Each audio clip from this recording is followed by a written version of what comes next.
wanted now has closure after police finally found the man who killed his son. 6-year-old Adam Walsh was murdered and decapitated in 1981. He's the son of John Walsh, the host of America's Most Wanted. For 27 years, we've been asking, who could take a 6-year-old boy and murder him and decapitate him? Who? We needed to know. We needed to know.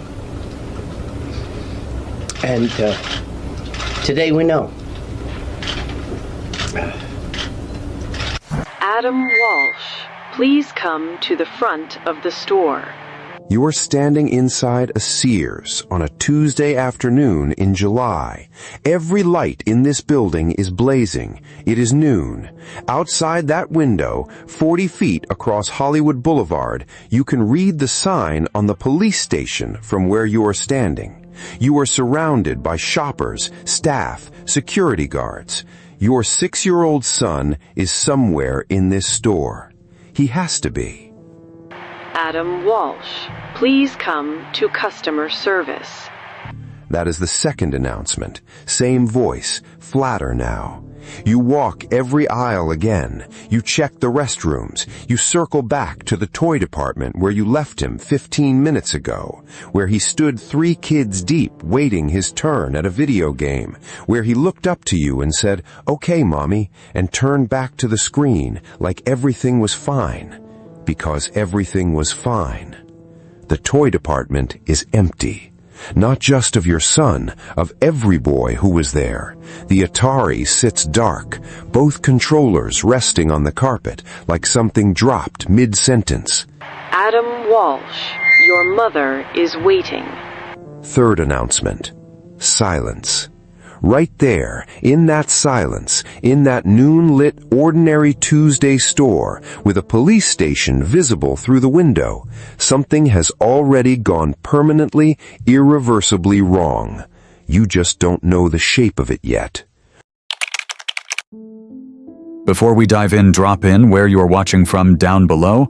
I read every single comment. And if you're new here, hit subscribe. We cover the cases that the system tried to forget. Adam Walsh was born on November 14, 1974, in Hollywood, Florida. By all accounts, he was a normal, bright, energetic 6-year-old. His father, John Walsh, was a hotel developer. His mother, Reeve, was the interior designer. They were a comfortable, happy family. Nothing about their life suggested that their son would one day become the face of a national movement. That changed on a Monday morning in late July. Reeve Walsh took Adam to the Sears at the Hollywood Mall. While she browsed the lamp department, Adam drifted over to a small group of older boys gathered around an Atari display.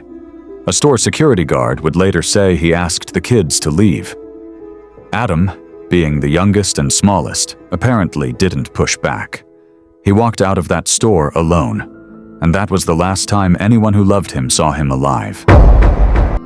Reeve returned to the display 15 minutes later. Adam was gone. She searched the store, had him paged over the intercom, and eventually called the police. Hollywood PD took a report. What came next was a masterclass in institutional failure. Investigators lost physical evidence. They failed to follow up on early leads. They allowed a key witness, a woman who claimed to have seen Adam leaving with a man, to go uninterviewed for years. The case file became a revolving door of detectives, each one inheriting a mess the last one left behind. 16 days after Adam disappeared, 2 fishermen in Vero Beach made a horrifying discovery. A child's severed head in a drainage canal off the Florida Turnpike. Dental records confirmed it was Adam Walsh. His body was never found. The prime suspect from almost the beginning was a drifter named Ottis Toole. Toole was a serial killer from Jacksonville, Florida, with a documented history of violence, arson, and cannibalism. He had confessed to Adam's murder multiple times, then recanted, then confessed again. Hollywood PD bungled the investigation of Toole so badly that prosecutors repeatedly declined to charge him. Key evidence, including a carpet sample from Toole's car that may have contained Adam's blood, was lost by the department. A hacksaw believed to be the murder weapon was thrown away. Toole died in a Florida prison in September 1996 from liver failure. He was never charged. John Walsh did not wait for justice to come to him. In the years following Adam's murder, he became a relentless force in Washington. He testified before Congress. He advocated for the creation of a national missing children's database. In 1983, he helped establish the National Center for Missing and Exploited Children. A year later, he co-produced a TV movie about Adam's case that was watched by 38 million people. In 1988, he became the host of America's Most Wanted, a show that would go on to help capture over 1,200 fugitives over its 25-year run. John Walsh turned grief into purpose on a scale most people can't comprehend. But the case itself remained officially open. Unsolved. A wound that wouldn't close. That changed in 2008. Detective Joe Matthews had been working cold cases for Hollywood PD and had developed an obsession with the Walsh case. He obtained 98 crime scene photographs that had never been developed, sitting in an evidence box for nearly 3 decades.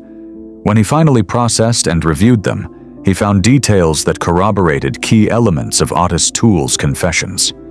Matthews also conducted a fresh review of witness statements, forensic evidence, and Toole's own words across multiple interviews. His conclusion was unambiguous.